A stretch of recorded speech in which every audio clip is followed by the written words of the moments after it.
Eu acho que foi no final da década de 90. Eu tava no ICQ e alguém, que eu nem lembro mais quem era, chegou pra mim e perguntou assim: Andrei, você já ouviu falar do Flash?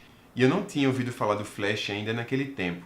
Mas aí entrei no site da Macromedia, na época, e baixei uma primeira versão do Flash. É engraçado como aquele conselho de uma pessoa desconhecida teve um impacto muito grande na minha carreira e, a partir disso, eu pude observar muitas evoluções na internet.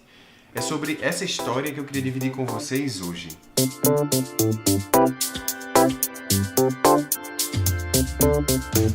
Alguns anos mais tarde, eu estava dominando o Flash, usava em vários trabalhos e inclusive comecei a usar o Director também nessa época mais ou menos, que é uma espécie de irmão mais velho do Flash, que usava a linguagem Lingo, que é muito parecida com o JavaScript que a gente vê hoje em dia na internet e era usado para criar aplicativos multimídia mais robustos.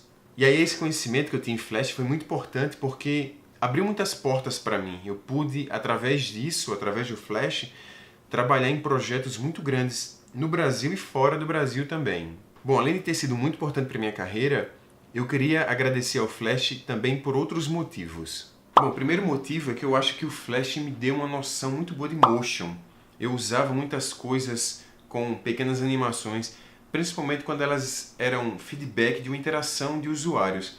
Isso foi me dando uma noção muito boa de movimento, de como as coisas deveriam acontecer, em que ritmo, em que lógica. E eu uso esses conhecimentos até hoje. Por exemplo, essa animação UX Lab que aparece no começo dos episódios aqui do canal, eu fiz usando o Animate, que é uma versão atualizada do Flash. O segundo motivo é que eu considero que o Flash teve um papel muito importante na criação de padrões mais abertos na internet, como o próprio HTML5.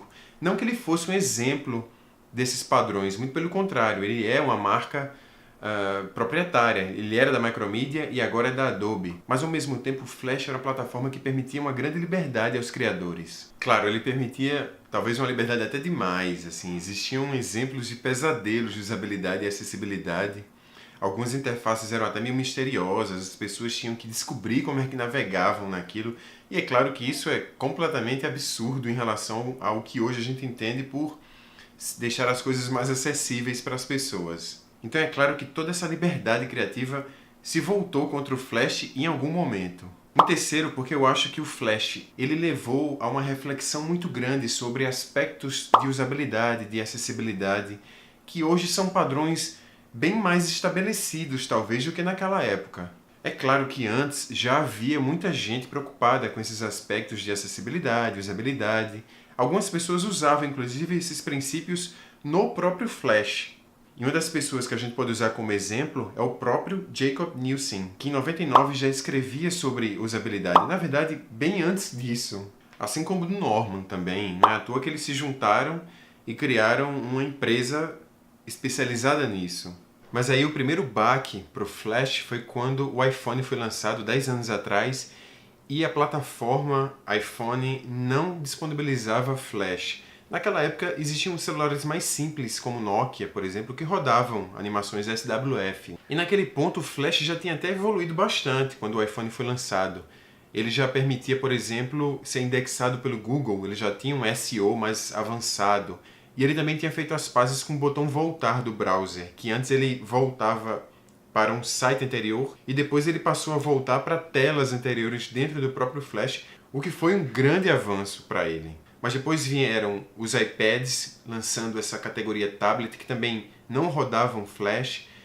E eu acho que o último baque do Flash foi em 2015, quando o YouTube, e eu nem lembrava mais desse detalhe, o YouTube usava player de Flash nos vídeos e o YouTube aboliu em 2015. Outro dia, na verdade. Vocês, por acaso, lembravam disso? Eu realmente nem lembrava mais. Acho que o Flash teve o seu tempo e sua importância.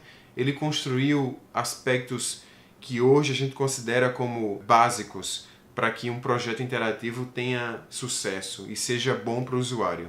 Mas, de qualquer forma, foi legal relembrar um pouquinho dessa história dele. Bom, pessoal, por hoje é só. Obrigado por assistir. Até a próxima. Tchau!